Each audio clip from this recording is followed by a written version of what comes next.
જી percentage wise ઘણી બધી જગ્યાએ ઓછું વોટિંગ થયું છે, પરંતુ મતદારોના જે આંકડાઓ આવી રહ્યા છે એ પ્રમાણે ગત લોકસભા ચૂંટણી કરતા વધારે મતદારોએ મતદાન કર્યું છે. અને આ તમામ બાબતોને જોતા જે રીતે વોટ શેરની વાત આવે છે, કઈ પાર્ટી કેટલા % વોટ શેર મેળવ્યો છે, તો એની અંદર જો એનડીએની સરકારને જો જે રીતના કયાસો લગાવવામાં આવી રહ્યા છે, 371 થી વધુ બેઠકો એનડીએની જે પણ ઘટક દળો છે એ લોકોને મળી શકે છે. તો આ રીતે જોતા ભારતીય જનતા પાર્ટીને આમાં આ વખતે 40% વધુ વોટ શેર મળી શકે છે. અને આ 1984 પછીનો એક મોટો રેકોર્ડ પણ થઈ શકે છે. એની સાથે સાથે હું એ પણ જણાવી દઉં કે જવાહરલાલ નહેરુ પછી પહેલા એવા પ્રધાનમંત્રી હશે જે ત્રીજી વાર પ્રધાનમંત્રી બનવા જઈ રહ્યા છે, જે એક મોટી વાત થશે. અને એ જ રીતે જે અત્યાર સુધીના લોકસભાની ચૂંટણીના રેકોર્ડ છે એ રેકોર્ડ પણ આ વખતે કદાચ વોટ શેરની બાબતને લઈને તૂટી શકે છે.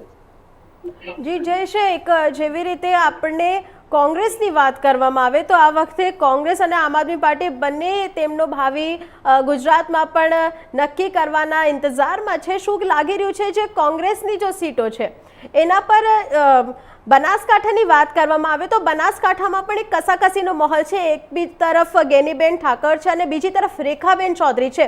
અને જે પ્રચાર થયો તો પોતે જ સોનિયા ગાંધી પ્રચાર માટે ઉતરી હતી મેદાને, અને બીજી તરફ ભાજપ તરફથી વડાપ્રધાન નરેન્દ્ર મોદી મેદાને ઉતર્યા હતા બંનેના પ્રચાર માટે.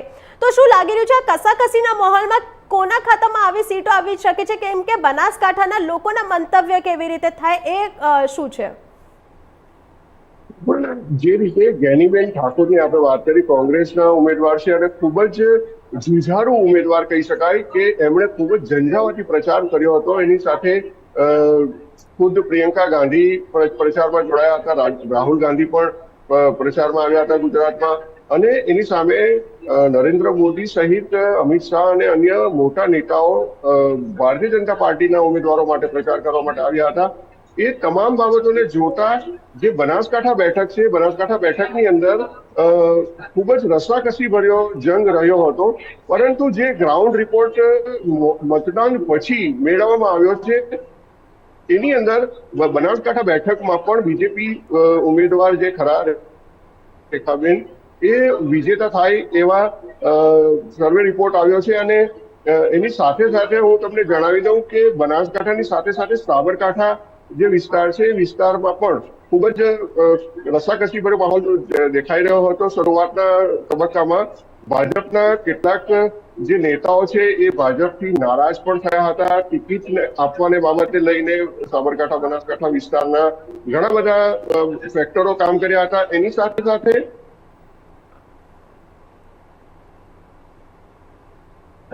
રાજકોટની જે ઘટના બની હતી એ ઘટનાને લઈને પણ જે પુરુષોત્તમ રૂપાલાએ જે રીતે નિવેદન આપ્યું હતું ને ત્યારબાદ ક્ષત્રિય સમાજ જે રીતે રોષે ભરાયો હતો અને એની અસર પણ ક્યાંક ને ક્યાંક દેખાશે એવો કયાસ લગાવવામાં આવી રહ્યો હતો. પરંતુ જે પોસ્ટ પોલિંગ, જે પોલિંગ થયા પછીના જે સર્વે રિપોર્ટ છે એ રિપોર્ટ અનુસાર જે લગભગ 26 બેઠકો ઉપર ભારતીય જનતા પાર્ટીના ઉમેદવારો વિજેતા થાય એવા કયાસો લગાવવામાં આવી રહ્યા છે. પરંતુ 8 વાગ્યા પછી જે રીતે મતગણતરી શરૂ થશે અને ત્યાર પછી જે રીતના આંકડાઓ સામે આવતા જશે, બની શકે છે 11-12 વાગ્યા સુધીમાં સ્થિતિ સ્પષ્ટ થઈ જશે.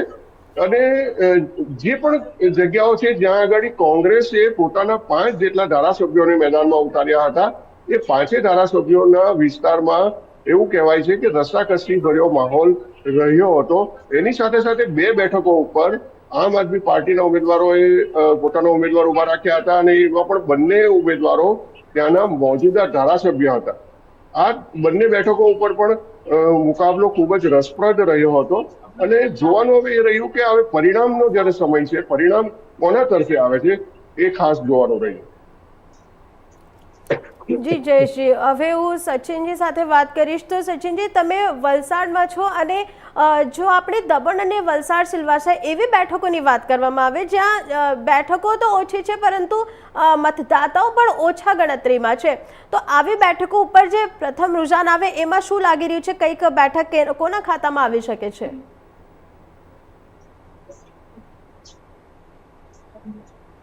સચિનજી, એવું લાગી રહ્યું છે કે તમારા તરફથી માઇક મ્યુટ છે, અનમ્યુટ કરો એમને.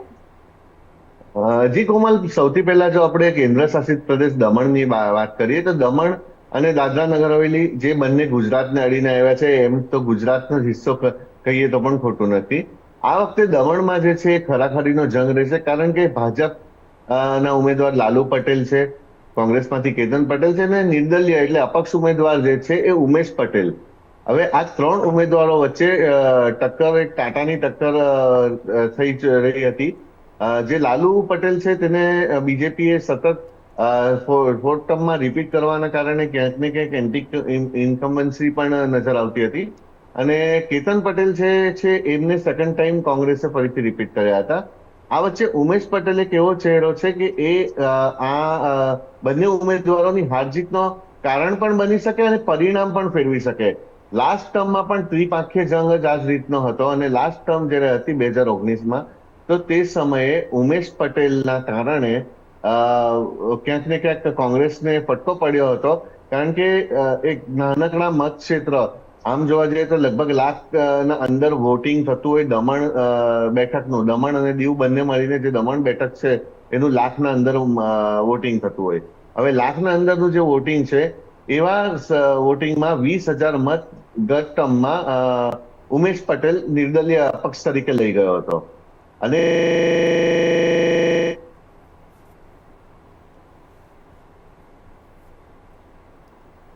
એવું લાગી રહ્યું છે સચિનભાઈનો કનેક્શન ફેલ થઈ ગયું છે. હવે જયેશ, તમારી પાસે પાછો આવીશ તો આપને જણાવી દઉં કે વલસાડમાં મતગણતરી શરૂ થઈ ગઈ છે, અને હવે શું ત્યાંની વ્યવસ્થા, સુરક્ષા ગોઠવવામાં આવી રહી છે, એના શું માહોલ કહેવામાં આવશે?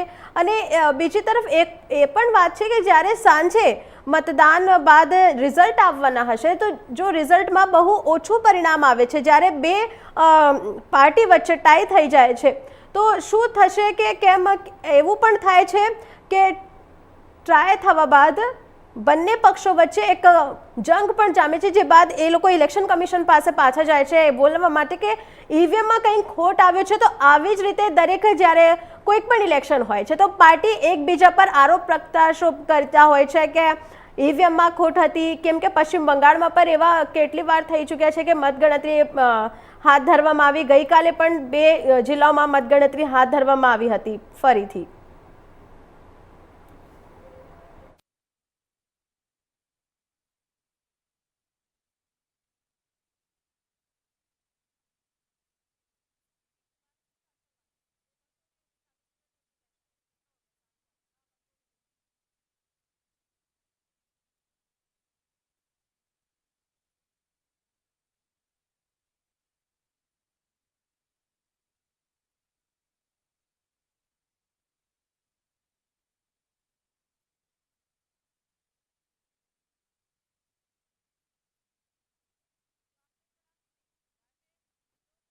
મહાપર્વ છે, અને મતદાતાઓના મતદાન પછી આજે દેશનો ભાવિ નક્કી થશે. કેટલાક લોકોને, કેટલાક પાર્ટીને કેટલા મતદાન મળ્યા છે એ તો 1 જૂનના રોજ જ્યારે એક્ઝિટ પોલ સામે આવ્યા હતા એમાં પણ ખબર પડી હતી.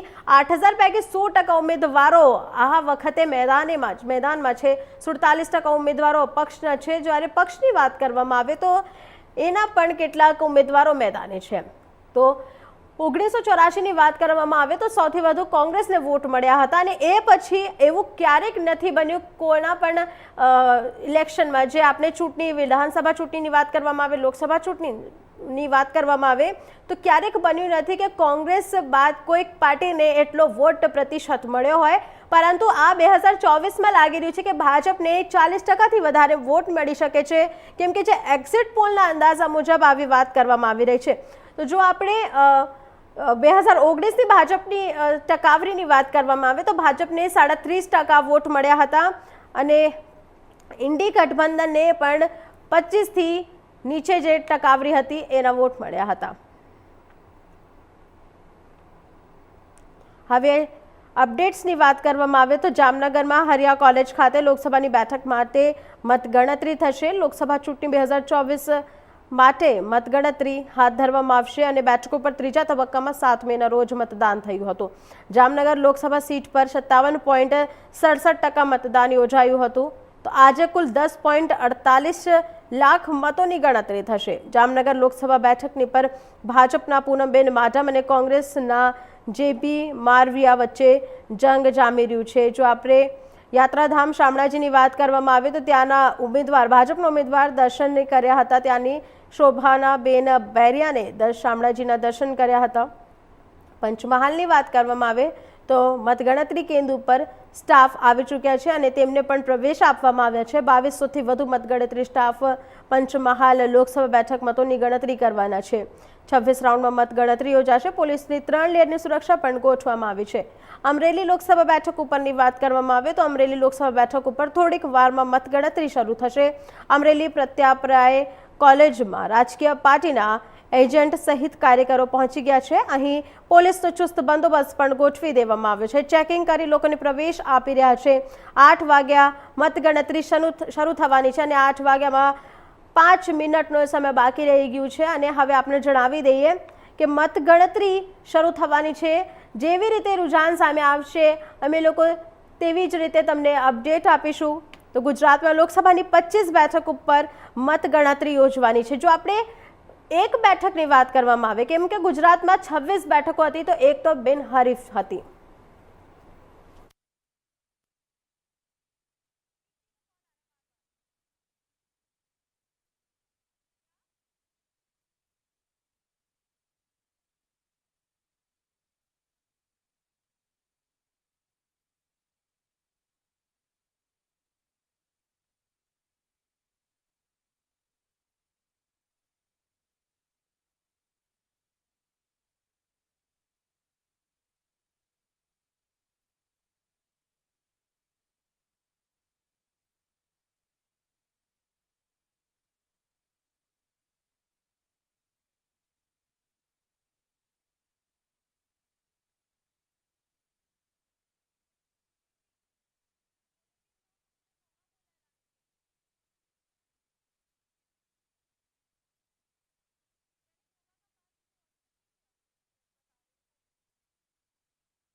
ચૂંટણીના પરિણામ આવવાના છે. સાથે આપણે પણ જણાવી દઈએ કે કેટલાક ઉમેદવારો મેદાને છે. 8000થી વધારે ઉમેદવારો મેદાને છે અને તેમના ભાવિનો ઇંતજાર કરી રહ્યા છે.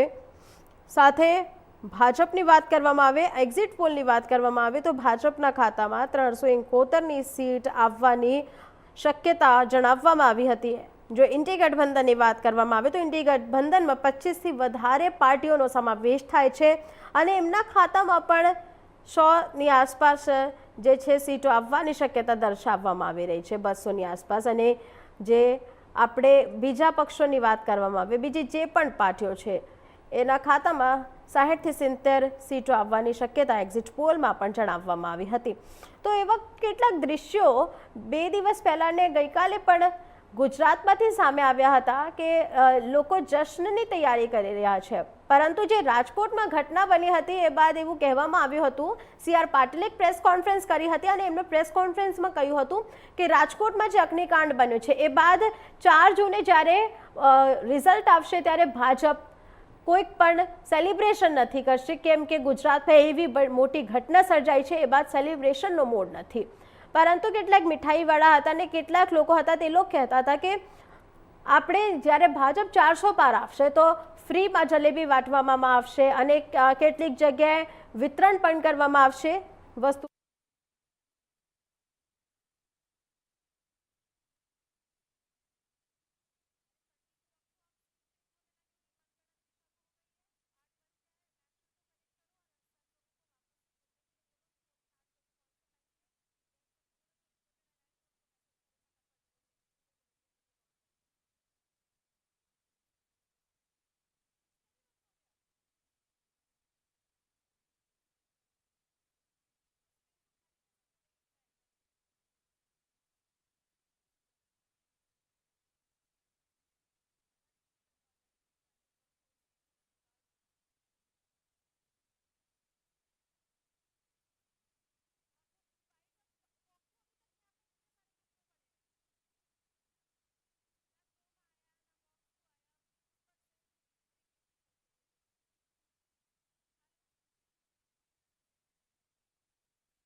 પર્વ છે, એટલે કે લોકસભાની ચૂંટણીના છે પરિણામ આવવાના છે. હવે આપણી અપડેટ્સની વાત કરીએ તો મારી પાસે ગુજરાતના કેટલાક અપડેટ્સ સામે આવી રહ્યા છે. ગાંધીનગરમાં ભાજપના ઉમેદવાર અમિત શાહ અને કોંગ્રેસના સોનલ પટેલ વચ્ચે લોકસભાનો જંગ ખોલાશે. ગાંધીનગરમાં બેલેટ પેપરથી મતગણતરી શરૂ થવાની છે. 8,600 બેલેટ પેપરની મતગણતરી થવાની છે. હવે ચંદ મિનિટો બાકી રહી ગયા છે મતગણતરી શરૂ થવામાં, અને આપ જોઈ શકો છો કે કેવી રીતે સેન્ટર ઉપર સુરક્ષા વ્યવસ્થા ગોઠવી દેવામાં આવી રહી છે. સેન્ટરની બહાર જે કર્મચારીઓ છે એ લોકો પણ વેટ કરી રહ્યા છે કે ક્યારે પ્રવેશ મળશે અને ક્યારેક મતગણતરી શરૂ કરવામાં આવશે. જો ગાંધીનગરની વાત કરવામાં આવે તો ભાજપના અમિત શાહ અને કોંગ્રેસના સોનલ પટેલ વચ્ચે લોકસભાનો કસાકસીનો માહોલ છે, એક જંગ છે, અને ગાંધીનગરમાં બેલેટ પેપરથી મતગણતરી હાથ ધરવામાં આવશે. જામનગરની વાત કરવામાં આવે તો હરિયા કોલેજ ખાતે લોકસભાની બેઠક માટે મતગણતરી થશે. લોકસભા ચૂંટણી 2024 માટે ગુજરાતની તમામ બેઠકો પર ત્રીજા તબક્કામાં 7 મેના રોજ મતદાન થયું છે, અને જામનગર લોકસભા સીટ પર 57.67% મતદાન થયું હતું. આજે કુલ 10.48 લાખ મતોની ગણતરી થશે. જામનગર લોકસભા બેઠકની ભાજપના પૂનમબેન માડેમ અને કોંગ્રેસના જેપી મારવિયા વચ્ચે આ જંગ છે. તો જ્યારે ગુજરાતની વાત કરવામાં આવે, ગુજરાતમાં 26 બેઠકો છે, પરંતુ જે ચૂંટણી યોજાઈ એ માત્ર 25 બેઠકો પર યોજાઈ. હવે આપણે એક બેઠકની વાત કરવામાં આવે તો એક પહેલા જ હતા કે જ્યારે ટિકિટ મળી હતી તો ત્યારે કોંગ્રેસના ઉમેદવારના ટિકિટ પાછળ લીધા હતા, જે બાદ ભાજપના મહેશ દલાલને બિનહરીફ જાહેર કરીને સુરતના સીટ ઉપરથી જીત મળી હતી. તો આપણે જણાવી દઈએ કે જે બાદ સુરતમાં એક સીટ ભાજપની નક્કી થઈ ગઈ છે. મહેશ દલાલે નક્કી કરી આ સીટ. તો હવે 25 ઉપર જે જંગ જામવાના છે એ તો સાંજે 5 વાગ્યા પછી જ ખબર પડશે કે ગુજરાતમાં કોના ખાતામાં કેટલીક સીટ આવવાની છે. એક્ઝિટ પોલની વાત કરવામાં આવે તો એક્ઝિટ પોલમાં ભાજપની 26 કે 26 બેઠકો મળવાના અનુમાન છે, કેમ કે 2014 અને 2019ની વાત કરવામાં આવે તો 2014 અને 2019માં પણ ભાજપને જે 26 બેઠકો મળી હતી. જો આપણે કોંગ્રેસ અને આમ આદમી પાર્ટીઓ કે કોઈક અપક્ષ પાર્ટીઓની વાત કરવામાં આવે તો તેમના ખાતામાં 0-0નો આંકડો હતો.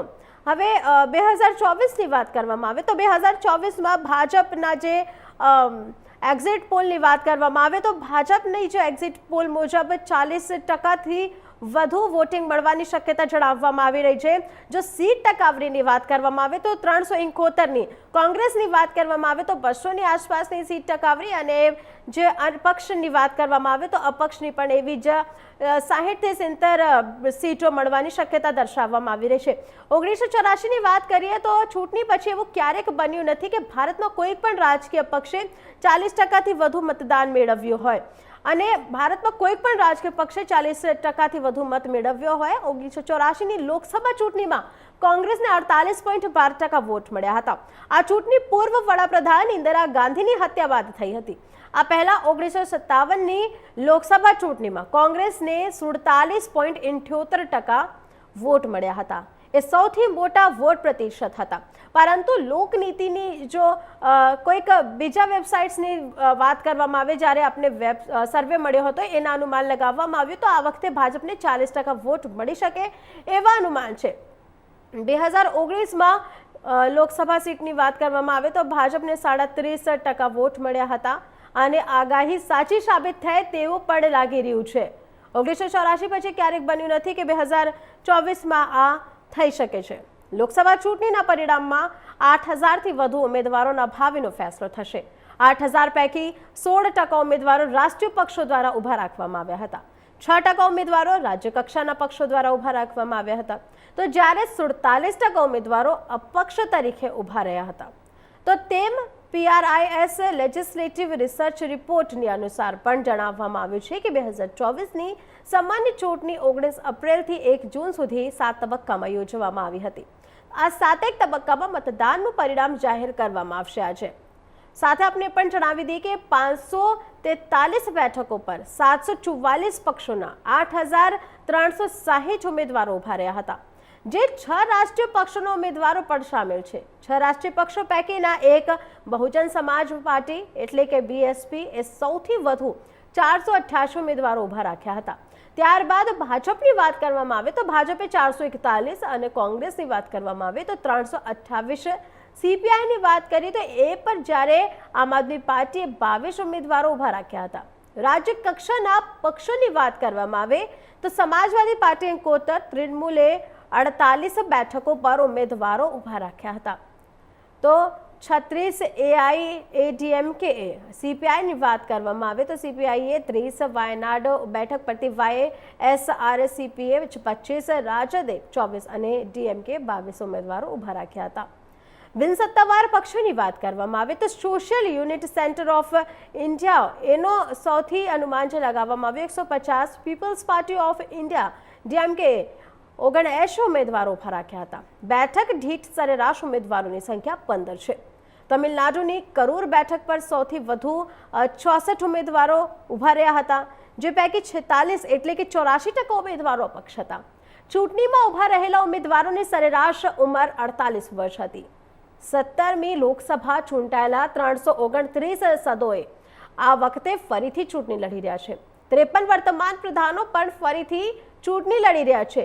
એસોસિએશન ફોર ડેમોક્રેટિક રિફોર્મ્સ એટલે કે એજીઆરના એનાલિસિસની વાત કરવામાં આવે તો એના પણ અનુમાન અમને લીધું છે અને કુલ 8,360 ઉમેદવારો પૈકી 2,572 ઉમેદવારો કરોડપતિ હતા, જ્યારે 1,643 ઉમેદવારો સામે ક્રિમિનલ કેસો ચાલી રહ્યા છે, જે પૈકી 1,191 સામે ગંભીર ક્રિમિનલ કેસો ચાલી રહ્યા છે.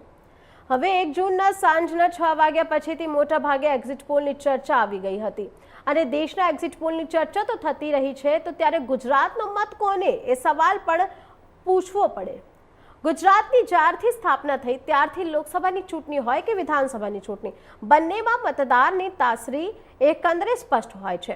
2001 પછી ગુજરાતમાં ચૂંટણીનો મુખ્ય મુદ્દો મોટે ભાગે વિકાસ રહ્યો. છેલ્લી 2 ચૂંટણીના પરિણામમાં ભાજપે લોકસભાની તમામ બેઠકો ઉપર જીત મેળવી. અનેક કહેવાતી મહેનત પછી પણ કોંગ્રેસ ગુજરાતમાં કાઠું કાઢી શકી નથી. આ વખતે પણ મોટા ભાગના exit poll Bhajap clean sweep કરશે એવું અનુમાન લગાવી રહ્યું છે. કેટલીક એજન્સીઓએ કોંગ્રેસને 1 કે 2 બેઠકો મળે તેવું અનુમાન પણ લગાવી રહ્યું છે. તો બીજી તરફ તમામ એજન્સીઓનો એક અભ્યાસ સ્પષ્ટ છે કે 5 કે 7 બેઠક એવી છે કે જ્યાં જમીની સ્તરે ઉમેદવારો વચ્ચે ટક્કર જોવા મળી શકે છે, અને તો એની પણ ચર્ચા કરવી પડશે કે એવી બેઠક કઈ કઈ છે. લોકસભાની ચૂંટણીની સાથે 5 વિધાનસભાની પેટા ચૂંટણીનું પણ પરિણામ આવશે, જેમાં મોટા ભાગે કોંગ્રેસમાંથી ભાજપમાં આવેલા નેતાઓ છે. તો કંઈક એવી બેઠકો પણ છે તો પોતાનો કોંગ્રેસથી ભાજપમાં આવેલા નેતાઓએ એની પોતાની જીતનો મોટા વિશ્વાસ પણ વ્યક્ત કર્યો છે. કંઈક એવી બેઠકો છે જ્યાં ભાજપ કોંગ્રેસના દાવા સાચા પડશે. જે બેઠકો ટક્કરવાળી છે એવી વાત કરીએ તો ગુજરાતને લઈને જે એક્ઝિટ પોલના તારણ સામે આવ્યા છે, મોટા ભાગની એજન્સીઓનું જો અનુમાન છે ભાજપ ક્લીન સ્વીપ કરી શકે છે, કોંગ્રેસ કેટલી બેઠકો ઉપર ટક્કર આપી શકે છે. મોટા ભાગના સર્વેમાં ગુજરાતમાં ભાજપ તરફી માહોલ છે. સર્વે મુજબ ગુજરાતમાં કોંગ્રેસને ખાસ ફાયદો નથી થવાના છે, પરંતુ ભાજપ તરફી માહોલ જોવા મળી રહ્યું છે.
2024 લોકસભાની ચૂંટણીની મતગણતરી થવા જઈ રહી છે ત્યારે આજ રાજકોટ જે કણકોટ એન્જિનિયરિંગ કોલેજ છે ત્યાં અત્યારે મતગણતરી શરૂ થઈ ગઈ છે. હાલ સવારના 7 વાગ્યાથી મતગણતરીનો પ્રથમ રાઉન્ડ શરૂ થઈ ગયો છે.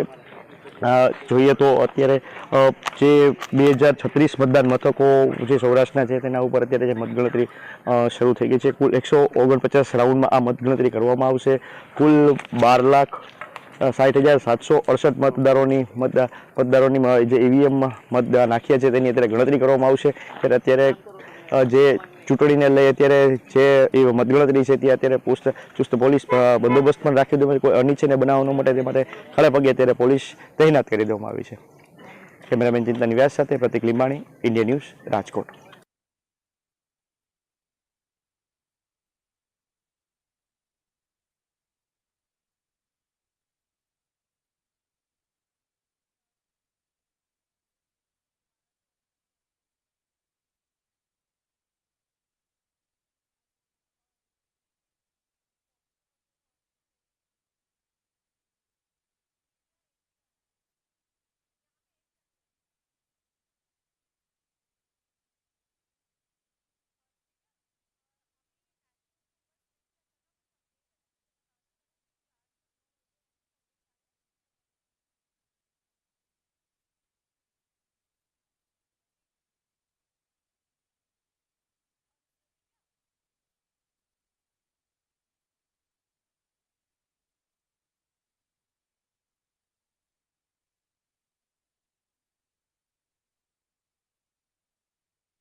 પાર્ટીઓ મેદાને છે એ નક્કી કરવામાં આવશે કે કોના ખાતામાં કેટલીક સીટ આપવામાં આવશે. ભાજપની વાત કરવામાં આવે તો ભાજપ અને કોંગ્રેસ વચ્ચે કસાકસીનો માહોલ છે, જંગ છે અને સર્વે મુજબ ભાજપની સત્તા આવવાની અનુમાન લગાવવામાં આવી રહી છે.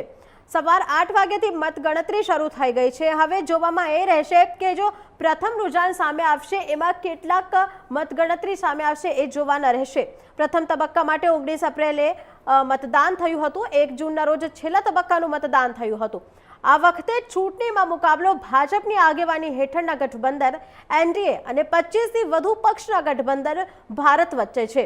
ચૂંટણી પરિણામો સાબિત દરેક અપડેટ માટે હું તમને જણાવી દઈશ.